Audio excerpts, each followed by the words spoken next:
8월 20일 새벽은혜 하나님께서 우리에게 주신 말씀은 데살로니가전서 1장 1절에서 10절 말씀입니다. 제가 봉독하도록 하겠습니다. 바울과 실로아노와 디모데는 하나님 아버지와 주 예수 그리스도 안에 있는 데살로니가인의 교회에 편지하노니 은혜와 평강이 너에게 있을지어다.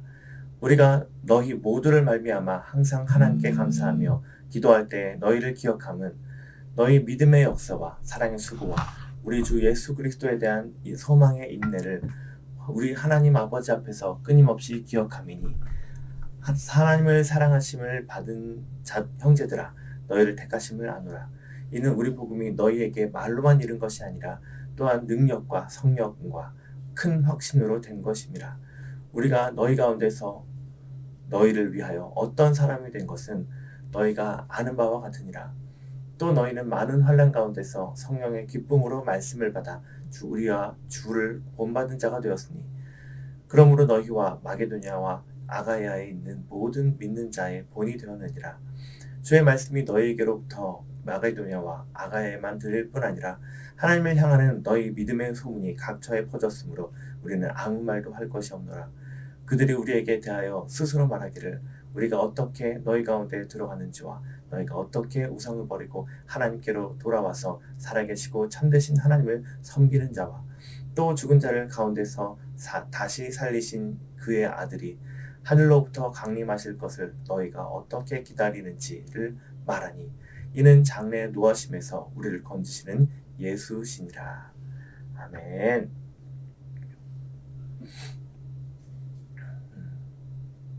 네. 오늘 데살로니가 말씀은요, 좀 이 말씀의 배경을 좀 알아야 돼요. 그래서 이 이제 말씀의 배경은 바울이 지금 2차 선교 여행을 하고 있습니다. 아마도 이제 AD 49년에서 52년 사이에 이 일들이 일어났을 것이다라고 지금 추정하고 있어요. 이 데살로니가라는 도시는요, 이제 동양과 서양을 잇는 교통의 그런 중심지였어요. 그래서 이제 상업도 되게 발달했고 그렇기 때문에 행정적으로도 중요한 역할들을 하는 행정 수도의 역할을 감당하고 있었습니다. 그래서 이제 빌립보 교회가 세워지고 두 번째 세워진 교회가 바로 이 데살로니가 교회예요. 그래서 여기에 와서 이제 새 안식일 동안 사역을 하거든요. 그래서 전도 활동을 하면서 이제 이게 몇 개월 지속되지 못해요. 그래서 유대인들의 극심한 박해 때문에 그랬거든요. 이 데살로니가 도시에 살고 있는 유대인들이 와서 극심하게 방해하고 쫓아내고 그래서 이제 베레아로 피신을 하게 됩니다. 이제 베레아로 피신을 하는데 여기까지도 이 유대인들이 쫓아오는 거예요. 그래서 바울을 적대하고 다시 쫓아내게 됩니다.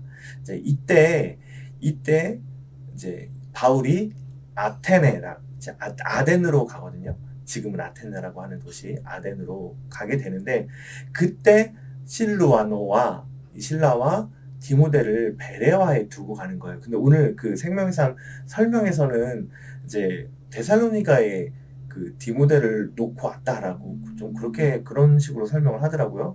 근데 이거는 좀 잘못된 거고요. 이제 아덴으로 왔어요. 바울이 아덴으로 오고 베레아에 있던 실로아노와 디모데도 아덴으로 같이 옵니다.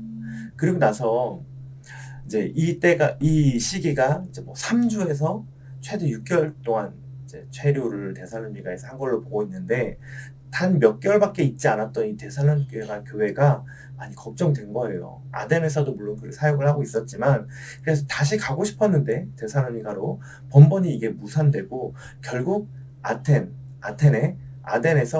디모데를 이때 파송을 하는 거예요. 아덴에서 데살로니가로 디모데를 파송을 하고요. 그래서 이제 디모데가 이렇게 해가서 다시 돌아오고 여기서 이제 이 데살로니가전서 33장 6절 혹은 사도행전 18장 5절에 이렇게 돌아와서 바울에게 보고를 하는 겁니다. 그래서 보고를 한 내용이 이제 잘 있다, 살고 있다라고 해서 내게 기쁨에 넘쳐서 이 소식을 듣고 나서 지금 데살로니가 교인들에게 편지를 쓰고 있는 거예요. 그래서 보고받은 내용이 되게 기쁜 소식들이었겠죠. 그래서 그 내용을 우리 함께 보도록 하겠습니다. 그래서 이제 여기까지 배경을 보면서 바로 이제 좀 들어가면 좋겠는데, 하나님께서 우리에게 주신 교훈 첫 번째는요, 복음의 능력은 신앙의 연수와 관계가 없다입니다. 자, 바울이 데살로니가에 있으면서 교회를 세우는 시간은요, 이 성경에 나온 대로만 하면 3주예요. 안식일을 3번 하고 쫓겨났습니다. 바울을 쫓아낸 유대인들이 베레아까지도 쫓아왔다라고 얘기를 했잖아요. 바울의 흔적을 완전히 없애려고 했었던 것 같아요. 3주 동안 있으면서 이 바울이 만나고 복음을 전한 사람들이 교회를 이루어 다시 디모데를 보내 상태를 확인하기까지 꽤나 시간이 흘렀지만요. 네, 디모데의 보고처럼 이들의 신앙은 굳건했습니다. 유대인들이 베레아라는 지역까지도 쫓아와서 바울을 쫓아내는 것을 보면 사실 데살로니가에서도 그리스도인에 대한 탄압, 박해는 계속 됐을 거예요. 이제 믿는 초신자인데 막 박해를 당하고 이러면 여러분들 어떻겠어요? 자, 우리 같으면 바로 떠납니다. 내가 이렇게 교회를 다니려고 하니까, 예수님 믿으려고 하니까 막 이런 안 좋은 일들이 생겨나네, 재수 온 것 탔다라고 하면서 이게 떠나요. 그게 아마 당연했을 것 같은데, 그래서 바울도 그래서 걱정하잖아요. 데살로니가에 있는 성도들이 들에게 충분한 시간으로 있으면서 우리가 어떻게 소망을 가져야 되는지, 어떻게 인내해야 되는지, 왜 우리가 이렇게 살아남든지, 뭐 이런 것들을 가르치면서 좀 잘 견뎌낼 수 있도록 했는데, 그걸 못했기 때문에 되게 불안했던 거예요. 근데 이 디모데의 이제 보고를 통해서 알게 된 것, 꼭 오래 배웠다고 복음의 능력으로 살지 못하는 것이 아니다 라고 하는 것들을 데살로니가 교회인들이 보여주고 있죠. 계속 탄압을 했을 거거든요, 데살로니가 교인들을. 근데 그 뿌려진 복음의 씨앗은 뿌리를 내려서 싹이 나고 데살로니가에서 계속 자라나고 있었던 것입니다. 우리도 꼭 오랫동안 신앙생활을 해야지 꼭 제대로 아는 것처럼 우리가 생각할 때가 있는데, 그렇지 않다는 것들을 사실 우리도 알고 있죠. 오래 교회 다녔다고 복음의 능력을 아는 것이 아니라는 겁니다. 신앙의 연수와 상관이 없다. 복음의 능력을 제대로 경험하면 신앙의 연수와 상관없이 그 복음의 능력대로 살아갈 수가 있다. 그게 바로 이 데살로니가 교인들의 모습으로 나타나고 있다라고 하는 겁니다. 그래서 오늘 우리가 적용해야 될 원리는 무엇일까요? 우리 또한 그리고 우리는 이제 오래 믿었으니까 이제 필요가 없을까요? 그런 것들을 가질 수 없을까요? 그렇지 않잖아요. 매일 우리도 처음 믿는 것처럼 복음의 능력으로 살아가야 되는 겁니다. 그래서 예수님과의 첫사랑을 회복해라 라고 많이들 얘기하는 거예요. 신앙이 오래되든 처음 믿든 정말 중요한 것은 내가 지금 바로 이 자리에서, 내가 있는 이곳에서 복음의 능력으로 살아가면 되는 거예요. 그래서 우리도 오늘도 내 나이나 연차에 상관없이 내가 난 많이 아니까 되는 것이 아니라 복음의 능력이 내 안에 있는 것이 중요합니다. 그래서 복음의 능력을 구하며 복음의 능력으로 살아가는 행복전환교회 모든 성도들 되셨으면 좋겠습니다. 아멘. 자, 하나님께서 주시는 두 번째 메시지는요, 본을 보이는 성도로 살아가자입니다. 본을 보이는 성도란 어떤 성도를 말합니까? 예배에 빠지지 않는 것을 말하나요? 아니면 헌금을 잘하는 것을 얘기하나요? 방금 말한 이 두 가지의 것들도 복음의 능력으로 살아가는 사람들이라면 당연히 나타나는 그런 기본값이겠죠. 하나님을 사랑하니까 당연히 예배에 빠지지 않죠. 모든 것을 주님께서 주신 거니까 당연히 헌금을 잘하는 성도겠죠. 근데 그런 흉내만 낼 수도 있는 거잖아요. 그것만으로는 본이 되지 않는 것 같아요. 오늘 성경에서 바울은 3가지로 이 본을 보이는 이 데살로니가전서 성도들의 신앙의 상태를 정리를 했어요. 그것은 바로 믿음의 역사, 그리고 사랑의 수고, 그리고 예수 그리스도에 대한 소망의 인내라고 정리를 했습니다. 그래서 우리가 많이 들어본 단어잖아요. 믿음, 소망, 사랑, 그중에 제일은 사랑이라. 그런 것처럼 되게 많이 들어봤고 좋은 단어들인데, 이 단어들을 수식하는 말들이 이게 그냥 내가 사랑하는 사랑이 아니고, 그냥 내가 생각하는 믿음이 아니고, 소망이 아니고, 이런 소망이고, 이런 사랑이고, 이런 믿음이구나 라고 생각할 수 있게 해주는 것 같아요. 자, 그러면 믿음의 역사는 무엇을 말하는 걸까요? 무슨 우리 그리스도인들이 맞닥뜨린 이 고난과 위기 속에서 우리가 하나님을 믿음으로 그 돌파해 나아가는 그 역사를 말하는 것입니다. 베드로에게 그 믿음의 역사는 무엇이었을까요? 성전 미문에 앉은뱅이를 일으키는 것이었겠죠.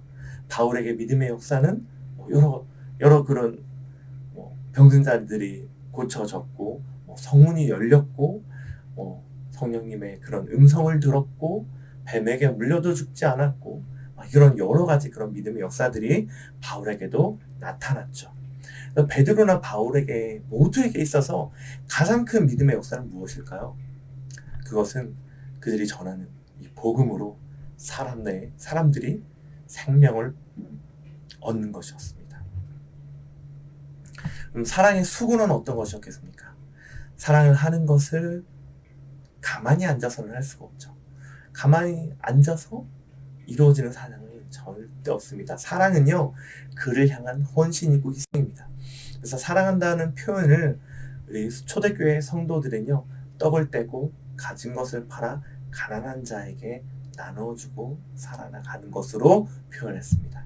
그리고 하나님 앞에 모이기에 힘썼다고 그렇게 얘기했습니다. 모여서 예배할 때 더 위험에 노출될 수도 있겠지만, 우리가 그들이 모이기에 힘썼던 것은 하나님을 향한 사랑의 수고였습니다. 그리고 그들이 가진 것들이 비록 없지만 그것들을 떼어서 나누어 주기를 힘썼던 것은 성도들을 향한 사랑의 수고였습니다. 그런 사랑의 수고가 있었던 거죠. 자, 예수 그리스도에 대한 소망의 인내는 무엇을 말할까요? 우리가 소망을 말하면 뭔가 희망, 내가 원하는 것, 이런 것들을 떠올릴 수 있겠죠. 저도 처음에 그랬거든요. 오늘 말씀에서 예수 그리스도에 대한 소망의 인내라고 명확하게 말해주면서 성경이 말하는 소망이 무엇인지 우리가 알 수 있었던 것 같습니다. 그것은 예수 그리스도 때문에 지금 핍박을 받고 있잖아요. 박해를 받고 있잖아요. 근데 예수님을 믿고 내가 같이 부활할 거야. 다시 오실 예수님이 오시면 내가 같이 주님과 함께 그 하나님의 나라에 갈 거야 라고 하는 그런 소망의 인내가 나타나게 되는 거죠. 자, 그렇기 때문에 우리는 어떻게 살아야 될까요? 믿음의 역사로 살아가야 됩니다. 그리고 삶에서 믿음으로 우리가 도전하시고, 우리가 이 복음의 능력으로 다른 사람들에게도 놀라운 생명의 역사가 일어날 수 있도록 도전하는 삶을 살아야 합니다. 그리고 사랑의 수고로 살아야 합니다. 그것이 우리 보여야 될 본의인 거잖아요. 하나님을 향해서 우리가 예배를 하기에 정말 모든 마음과 정성과 뜻을 다해서 예배로 살아가면 좋겠습니다. 그리고 성도들을 향한 그런 사랑의 수고도 우리 안에서 계속 나왔으면 좋겠어요. 마지막으로 우리에게 닥쳐진 이 어려움 가운데, 고난 가운데서도 예수 그리스도가 주시는 그 소망의 인내로 이것들을 견뎌내고 이겨내고 주님이 우리에게 주시는 그 약속의 날을 기다리고 승리해 나가는 행복을 전하는 교회 모든 성도님들 되시기를 간절히 바라겠습니다. 같이 기도하시겠습니다. 하나님 아버지 감사합니다. 오늘 데살로니가 성도들의 삶을 보면서 참 우리 복음의 능력으로 살아간다면 신앙의 연수와 상관없이 능력으로 살아갈 수 있는 것들을 우리를 보게 해주시니 감사합니다. 우리의 신앙의 연수가 어떠한지, 아는 것이 많든지 적든지 그런 것과 상관없이 오늘 하루 하나님 앞에 복음의 능력으로 살아갈 수 있도록 주님 우리와 함께해 주시옵소서. 그리고 하나님, 우리가 본을 보이는 그리스도인의 삶을 살길 원합니다. 데살로니가 교인들이 보였던 것처럼 믿음의 역사와 사랑의 수고와 예수 그리스도에 대한 소망의 인내를 가지고 정말 사람들에게, 그리고 나에게, 우리 가족들에게 그런 본을 보이며 살아가는, 능력으로 살아가는 모든 그리스도인들 될 수 있도록 우리와 함께 해주시옵소서. 예수님을 기도합니다. 아멘.